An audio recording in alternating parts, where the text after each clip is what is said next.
আসসালামু আলাইকুম। আমি নজরুল ইসলাম, ফিজিক্যাল থেরাপিস্ট। আমি আছি জেজি ফিজিও কেয়ার।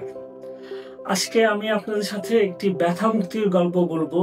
আমাদের সম্মানিত পেশেন্ট জনাব সোহেল রানা ভাই, উনি আমাদের এখানে এসেছিলেন প্রচণ্ড ঘাড়ের ব্যথা নিয়ে। উনার পেন রেডিয়েট হইতো, হাতের দিকে আসতো, হাত ঝিঁঝি করতো। তো উনি আমাদের এখানে ২ সপ্তাহ ট্রিটমেন্ট নিয়েছেন। আলহামদুলিল্লাহ উনি এখন প্রায় সুস্থ। তো আমরা তার ব্যথা মুক্তির গল্পটা তার মুখ থেকেই শুনবো। আমি যখন এখানে এসেছিলাম, আমি একদিন ঘুম থেকে উঠতেই আমার এই ঘাড়গুলো লক হয়ে গেছে। আমি এদিকে তাকাতে পারতাম না, ওইদিকে তাকাতে পারতাম না, নিচে করতে পারতাম না।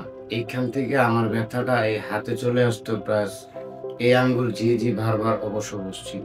তো আমি অনেক ডাক্তার দেখিয়েছি, ব্যথার ওষুধও খেয়েছি।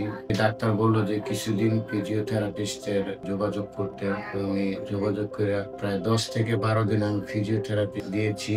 তো আলহামদুলিল্লাহ এখন আমার প্রায় ৮০% আমি সুস্থ। আমার এখন ব্যথার ওষুধ খেতে হয় না। রাতে সুন্দর ঘুম হয়। মানে কিছুদিন আগে আমার এমন হয়েছিল যে আমি রাতে ঘুমাতে পারতাম না। ব্যথা ছটফট করতাম।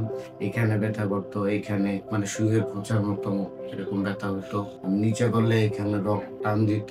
আমি অনেক খারাপ অবস্থায় ছিলাম। তো আমি এই জিজি হেলথ কেয়ারে এসে থেরাপি নেওয়ার পরে আমি আলহামদুলিল্লাহ আমি প্রায় ৮০% এখন সুস্থ। আপনি তো আপনার এই ব্যথার জন্য অনেক ওষুধ খেয়েছেন। জি। তো আপনার কাছে কি মনে হয় যে এই ধরনের ব্যথার ক্ষেত্রে ওষুধের চেয়ে ফিজিওথেরাপি বেশি কার্যকরী? অবশ্যই ফিজিওথেরাপি অবশ্যই কার্যকর। যত ব্যথার ওষুধ খেলে যত শরীরে সমস্যা, ফিজিওথেরাপি অবশ্যই দিলে ব্যথা কমে। যেটা আমি নিজে প্রমাণ। আমার অনেক ব্যথা ছিল। আলহামদুলিল্লাহ আমি এখন অনেকটাই সুস্থ। আপনার মতো এই ধরনের সমস্যায় যারা ভুগছেন আপনি তাদেরকে কি বলবেন? তাদের কি ফিজিওথেরাপি চিকিৎসা নেওয়া উচিত? অবশ্যই ফিজিওথেরাপিস্টের চিকিৎসা নেওয়া উচিত। কারণ ফিজিওথেরাপিটা অনেক ভালো এবং ব্যথা কমানোর খুবই ভালো একটা কার্যকারিতা।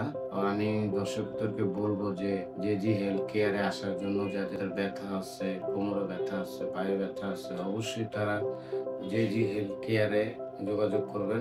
দর্শক, আপনারা যারা এই ধরনের সমস্যায় ভুগছেন, দীর্ঘদিনের যেকোনো সমস্যার জন্য আপনারা যোগাযোগ করতে পারেন জেজি ফিজিও কেয়ার।